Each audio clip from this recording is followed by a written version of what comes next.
Bonjour à tous, j'espère que vous allez bien.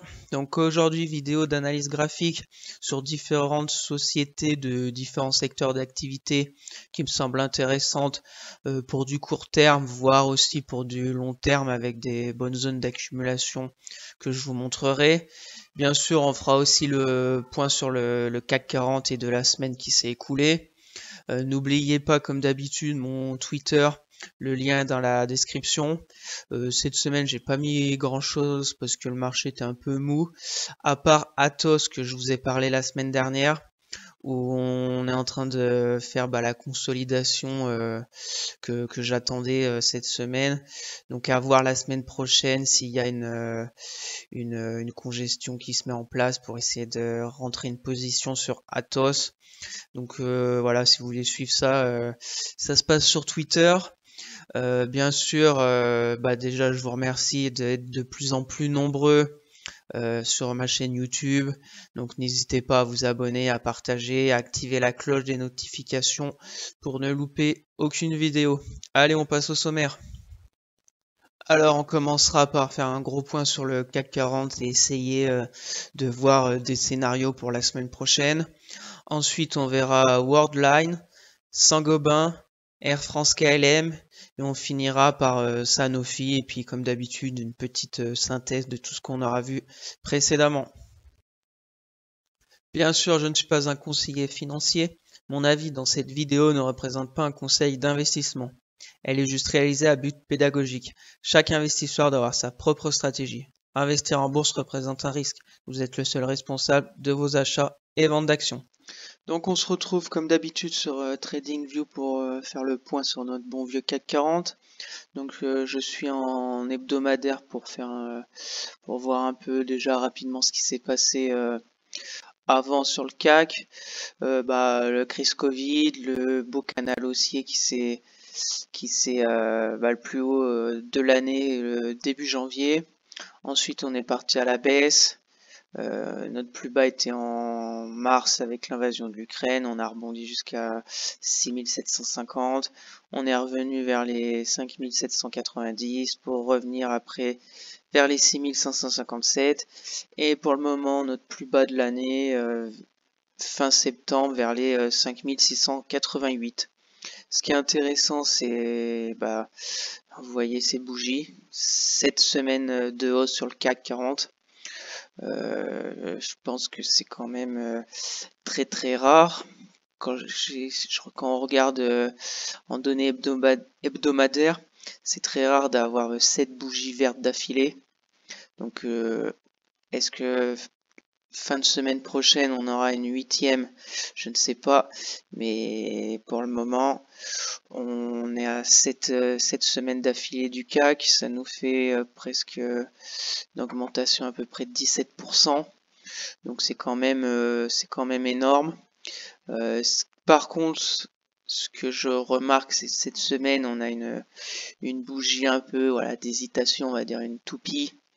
On sait pas trop, on n'a pas comme la bougie de la semaine dernière pleine. Les quatre dernières bougies étaient vachement conviction haussière. Celle-ci, c'est un peu une bougie d'hésitation, un peu comme celle-ci de septembre, qui était une toupie aussi en hésitation baissière. On était sur une forte baisse. On avait eu cette toupie et après on est reparti à la hausse. Alors est-ce que la semaine prochaine ça va être l'inverse, où on a eu cette toupie et la semaine prochaine repartir à la baisse? Je n'en sais rien. Mais voilà, bougie d'hésitation en données hebdomadaires. On va se mettre en daily pour voir ça de plus près. Donc en daily, notre moyenne mobile 200 a été franchie depuis un moment. Maintenant, ce qui est intéressant, on voit là que ça patine quand même. On sent qu'il n'y a plus d'essence dans le réservoir pour aller plus haut cette semaine. La semaine dernière, on était là vendredi. Donc lundi, on a eu une petite bougie rouge. Après, on est remonté avec une mèche haute. On a eu 2 bougies baissières. Et aujourd'hui, à mon plus grand étonnement, on a clôturé à plus 1,04. Sachant que ce matin, j'ai écouté Christine Lagarde. Alors, je vais vous dire quand même ce qu'elle a dit.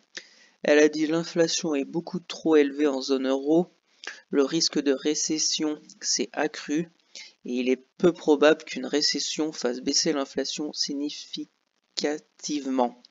Les hausses des taux vont se poursuivre. Donc j'ai écouté ça à 9h30, je me suis dit bah le CAC va sûrement partir à la baisse avec ce type de discours.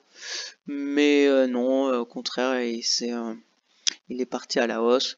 Donc est-ce que maintenant les hausses des taux, l'inflation ne perturbe pas le CAC peut-être, je ne sais pas. Mais voilà, ça m'a étonné. Prochaine réunion de la BCE le 15 décembre pour les taux. Donc affaire à suivre au niveau des taux de la BCE. Mais je pense qu'on n'est pas sorti de l'auberge avec la zone euro quand même. Contrairement aux États-Unis qu'on avait vu la semaine dernière, qui sont en train de bien s'en sortir. Voilà. Intéressant, moyenne mobile 10 aussi, on a fait une touche pour repartir à la hausse. Donc toujours intéressante cette moyenne mobile 10. Après, ce qu'on peut voir au niveau du RSI, est-ce qu'on a quelque chose? Oui, on a une petite divergence. Attendez, on va se mettre en droite. Vous voyez Aujourd'hui, on a presque clôturé plus haut que ce sommet. On va dire, on est à l'horizontale. Alors que le RSI est en baisse. Donc c'est signe normalement de retournement. Mais voilà, c'est quand même léger. Si on se met en 4 heures, je pense qu'on va mieux y voir. Voilà, vous voyez en 4 heures, on a un cours à l'horizontale, on a un RSI bien à la baisse. Donc est-ce que lundi on va ouvrir en baisse? Bah est-ce que lundi ça va partir à la baisse?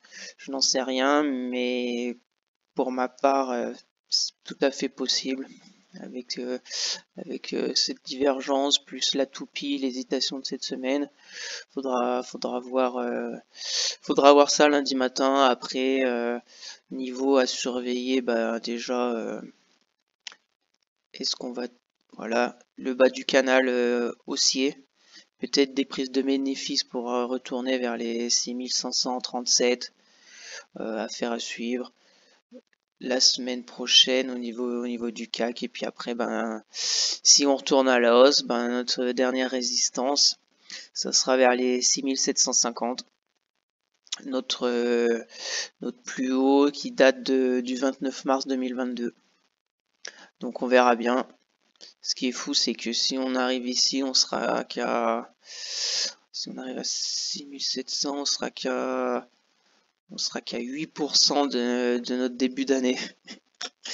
Donc c'est quand même fou, mais bon, voilà, on verra la semaine prochaine. Mais pour ma part, je suis plutôt, on va dire, baissier pour la semaine prochaine. Mais bon, j'étais plutôt aussi baissier la semaine dernière. Et on a eu le CAC qui a encore monté. Donc le CAC a toujours raison. Donc chacun a son opinion. Mais voilà, au niveau du CAC 40, à suivre la semaine prochaine. Donc on va passer à Worldline, donc une société secteur tech, en bourse depuis juillet 2014. Intéressante, voilà, on voit en hebdomadaire que c'est très haussier. On n'avait jamais franchi la moyenne mobile 200 hebdomadaire jusqu'en octobre 2021. Donc très intéressant. Par contre, quand on l'a franchi, ça a fait du dégât. On va se mettre en daily pour voir ça de plus près. Donc en daily, ce qui est intéressant, si vous voyez je vous ai tracé ce support où on est en ce moment, qui était résistance 2018, qui est devenu support, encore support février 2022. Après, on est passé en dessous, c'est devenu résistance. Et là, on l'a beaucoup travaillé ces derniers mois. Cette zone des voilà 40 42,50 € jusqu'à 43,50 €. Donc intéressant. On était toujours en dessous la moyenne mobile 200 depuis septembre 2021. Et là, on l'a franchi en août. On s'est appuyé 2-3 fois dessus pour repartir à la hausse. Donc plutôt du positif sur Worldline ces derniers mois. J'ai cette oblique aussi, ce support oblique intéressant sur Worldline. Donc à suivre, pour ma part, je vais la suivre la semaine prochaine. Ce que je trouve intéressant, c'est qu'on a cette résistance qui a bien joué son rôle de résistance. On l'avait touché le 12 septembre, on est reparti direct à la baisse. Là, c'est exactement la même chose. On l'a 11 novembre et après on a fait 4 jours de baisse sur Worldline. Et ce qui est intéressant, c'est que vendredi, on a fait un 94. Donc est-ce qu'on va repartir à la hausse? Je ne sais pas. Mais une stratégie pour la semaine prochaine sur Worldline, ça serait ce qui m'intéresserait, c'est une petite bougie lundi. Voilà, une petite bougie, on va dire peut-être même une petite baisse pour essayer de revenir vers ce support oblique. On va dire une petite baisse d'1%, on serait par ici vers les 43,60 €. Et ça pourrait être intéressant si on a une petite bougie là, peut-être après aussi une autre bougie mardi, un peu de hausse, mais pas de hausse violente comme celle-ci quoi. Et après on pourrait rentrer, je pense, vers les 43,81 €. Et pour après, voilà, objectif les 47 €. Voilà, on pourrait rentrer 43, on mettrait un stop vers les 42,30 €. Et voilà, objectif 47, ça nous ferait 7% de gain pour des pertes à peu près un peu plus de 3%. Ça peut être intéressant, mais pour le moment, on n'a pas ces bougies là. On a une belle bougie vendredi, pour moi un peu trop haute à mon goût. Donc il nous faudrait 2-3 petites bougies de congestion pour avoir un setup d'entrée intéressant sur Worldline et essayer de viser les 47 €. Et bien sûr, si on casse ce support des 43 € et avec une clôture de bougie journalière en dessous des 42,40 €, on passe à autre chose. Je passerai à autre chose sur Worldline parce que ça on pourrait retourner chercher cette moyenne mobile de 100 et on a encore un petit support aussi vers les 41,50 €. Donc affaire à suivre la semaine prochaine. Je surveille de près. Donc voilà, on verra ça la semaine prochaine sur Worldline. Est-ce qu'on a quelque chose en 4 heures par exemple? Intéressant. Ouais, 4 heures, on a la moyenne mobile 200 qui joue à peu près son rôle de support. Donc voilà, il faudrait revenir sur cette moyenne mobile 200 qui serait vers les 43,30 € quoi. Là on a vu des belles bougies de rejet avec un cours qui est reparti à la hausse. Donc attendre les 42,30 € et avoir un setup d'entrée sur Worldline la semaine prochaine pour tenter quelque chose. Voilà. Donc passons à Saint-Gobain. Donc je me suis mis en hebdomadaire. Ce qu'on peut voir, c'est un peu haché le cours de Saint-Gobain. On était monté en 2007 à peu près 52 €. Après on a fait une grosse chute. On est monté un peu en crabe tranquillement. Après on a eu la crise Covid. On est descendu à peu près à 18 €. Après on a fait une belle poussée Après on a latéralisé pendant de août à février et après on a entamé cette belle baisse sur Saint-Gobain. On va se mettre en daily. Voilà, on a cassé la moyenne mobile 200 et depuis on arrive à peine à y revenir dessus. Mois de juin on était presque sur la moyenne mobile 200, on était sous une forme de range. Après on l'a cassé par le bas. On a accéléré à la baisse.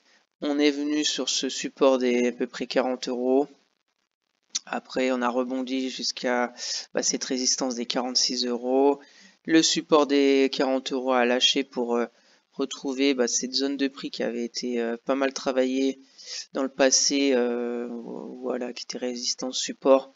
On est revenu vers les 35,50 € et depuis on met en place plutôt une bonne tendance haussière sur Saint-Gobain avec ce support oblique qui joue bien son rôle en ce moment. On avait touché en 13 octobre, 21 octobre, 3 novembre.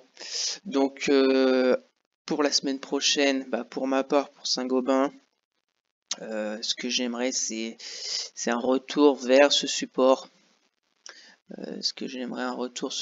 Vers ce support, bien sûr, tranquillement quoi, on va dire lundi une petite bougie rouge, mardi une petite bougie aussi un peu rouge pour revenir perdre à peu près 3% là. Voilà, deux petites bougies rouges, perdre 2% et demi, et puis après une petite bougie avec une mèche basse ou une petite bougie haussière pour que ça me donne un signal que les acheteurs se sont présentés sur ce support des 43 € pour rentrer dedans. Objectif, on va mettre comme ça peut-être. Objectif, revenir vers les 46,50 € ici. Et puis stop, on mettrait un stop à peu près en dessous de ce support. On a cette zone avec cette grosse bougie ici vers les 42,20 € et je rentrerai vers les si elle vient vers les 43 €, allez un peu parce que je rentrerai sur une bougie quand même haussière. Sur une bougie haussière, allez 43,77 € pour essayer d'aller chercher les 46,35 €. Ça nous ferait à peu près une perte de 3% pour un gain de 6,5 €. Donc le ratio est intéressant. Donc bien sûr à suivre la semaine prochaine. Si par contre on casse ce support des 43 € plus l'oblique, on passera à autre chose. Donc à suivre de près ce début de semaine Saint-Gobain. Donc n'hésitez pas sur Twitter, j'essaierai de faire suivre mes analyses Worldline, Saint-Gobain pour voir chaque jour où est-ce qu'on en est de chaque société et puis vous dire si je rentre dedans ou si je rentre pas. Voilà, ça peut être intéressant pour les personnes qui veulent suivre. N'hésitez pas à aller sur Twitter. Au niveau du RSI, on est comment? RSI, on est plutôt positif, on est au-dessus des 50, on voit bien le RSI aussi tendance haussière, donc c'est plutôt intéressant. 4 heures, voilà, en 4 heures, on voit bien cette belle tendance haussière des plus bas de plus en plus haut.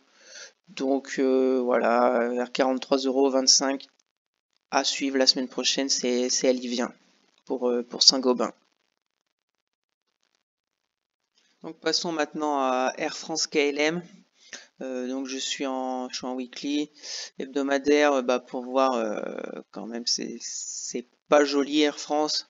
Vous voyez, 97 à 15 €, plus haut historique 18 € en 2007. Après on a chuté, on est descendu à la cave, on était au plus bas à 1,61 € en mai 2012. On a été encore plus bas, on va se mettre en daily. On va se mettre en daily. Alors attendez, mai, je vous ai dit quoi, mai? Ouais, mai mai 2012 1,57 €. On a été encore plus bas en octobre 2020.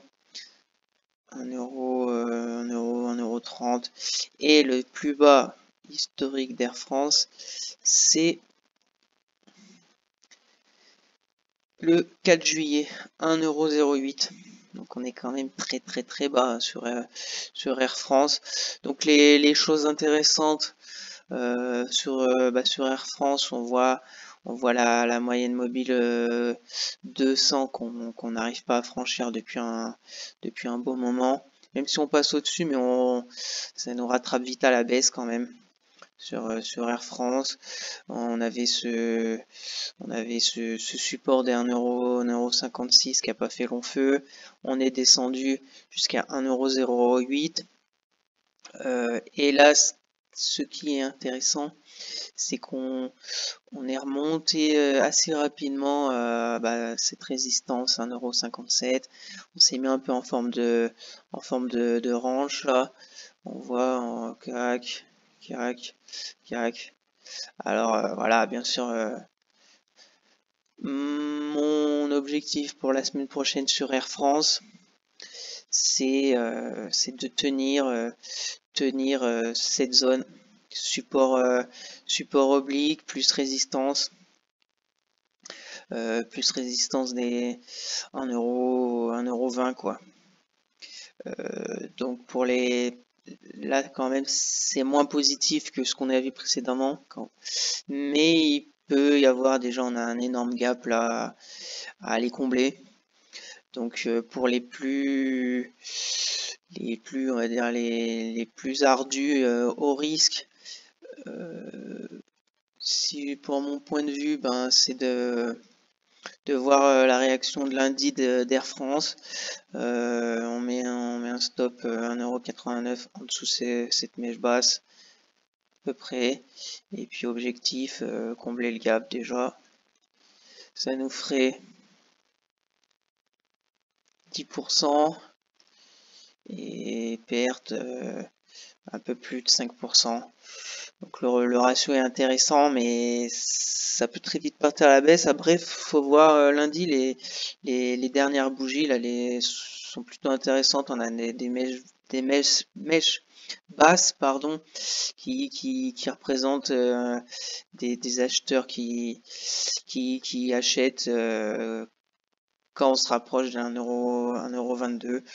Donc plutôt positif sur ça. Un gros gap à aller chercher. Donc à suivre la semaine prochaine. 4 heures, rien de spécial non plus. On voit ces belles mèches basses. Plutôt positif sur ça. Mais je pense assez fragile. Mais on suivra ça de près la semaine prochaine sur Air France. Au niveau du RSI, c'est plutôt, ouais, on a une petite divergence aussi. Si on se met en ligne clôture, on voit là le cours est plutôt baissier, alors que le RSI est plutôt haussier. Voilà. C'est très léger, mais ça peut jouer un rôle, ça peut jouer quelque chose la semaine prochaine, même si c'est léger. On a un RSI faible, donc quand il est en dessous de 50, c'est plutôt continuation à la baisse, mais il peut y avoir, on peut jouer le rebond technique, comblement du gap la semaine prochaine sur Air France. Voilà au niveau d'Air France. Donc passons à Sanofi, où je suis bien sûr actionnaire de Sanofi sur mon PEA long terme. Donc en données hebdomadaires pour Sanofi, voilà, on voit très belle tendance haussière, avec pour le moment son plus haut historique en mai 2022, à peu près presque 104 €. Voilà, on est souvent au-dessus de la moyenne mobile 200. On était parti à la baisse en 2018, on a eu la crise du Covid, aussi un peu en dessous de la moyenne mobile 200, mais depuis on résiste bien à cette moyenne mobile 200 hebdomadaire. On va se mettre en daily. Donc ce qu'on peut voir en daily, je vous rappelle les droites verticales, c'est les jours où j'ai acheté des actions Sanofi pour mon portefeuille peu à long terme. Voilà, donc la dernière en date c'est le 10 août quand il y a eu le gros sell-off là de 2 fois 8% de baisse, je crois. Si mes souvenirs sont bons, ouais, 8%, on était descendu quand même jusqu'à 77 €. C'était quand même ouf ce qui s'était passé sur Sanofi ces 2 jours là au mois d'août. Et j'en avais pris, je crois, vers les 87 € là, la moitié. Voilà.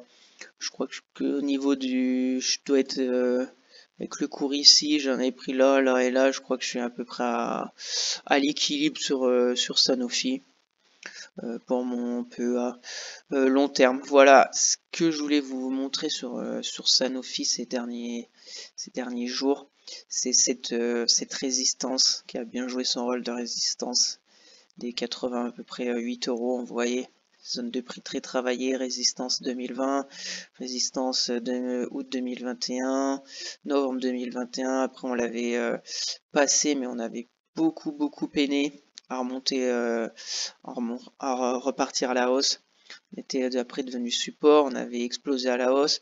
Après on est revenu dessus en support quand il y a eu le gros sell-off, on va dire, la grosse chute. Après bien sûr on l'a cassé. On a fini sur le support des 78 €. Voilà, qui avait aussi bien joué son rôle. Et après on a fait notre bon rebond jusqu'à 88 €. Et là on voit qu'on peine à aller plus haut. Du 31 octobre au 11 novembre, on n'a presque pas bougé. Et après on a eu une grosse chute du 11 novembre, moins 5%. Là on retente de remonter, mais c'est quand même poussif. Est-ce que ça va encore bloquer vers les 87 €? Je ne sais pas. Pour ma part, ce que j'attends sur Sanofi, premièrement, c'est un retour vers les 77 €, premier support. Zone, je pense, intéressante pour les personnes long terme qui veulent investir dans Sanofi. Avec bien sûr, voilà, on connaît le gros dividende, secteur santé, donc intéressant, je pense, pour un peu à long terme. Donc je pense première zone intéressante pour rentrer du Sanofi, 78 €.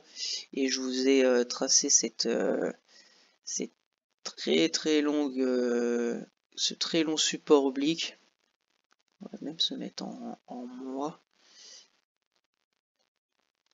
Voilà, très long support oblique qui, depuis 2008, qui avait joué 2011, presque en 2016, 2018, le crash Covid en 2020, et peut-être qu'on n'y reviendra pas, mais si on y revient, bah la zone intéressante c'est ici, c'est cette zone, on va l'entourer. Si des fois on reviendrait voilà par là.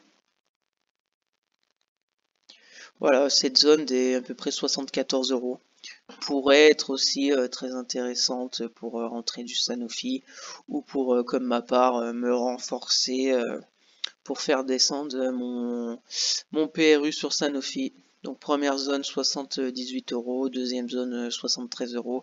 Si on repart à la baisse sur Sanofi, après on verra dans les semaines à venir, si on arrive à casser cette résistance, il y aura peut-être d'autres choses à faire, des choses intéressantes à faire sur Sanofi, qui pourrait repartir bien sûr bien plus haut. Voilà mon analyse sur Sanofi.